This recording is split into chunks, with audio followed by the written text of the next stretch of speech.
Ngayon sila gumagawa sila ng... Okay, tatlo. Gumagawa sila ng content.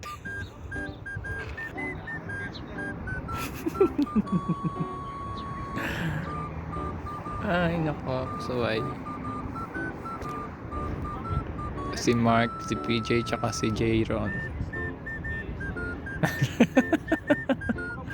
Sige. O, di ba, Pak?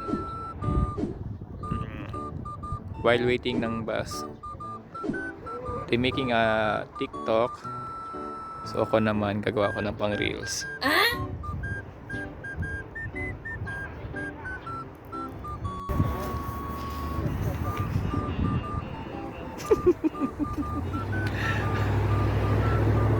Di pa kayo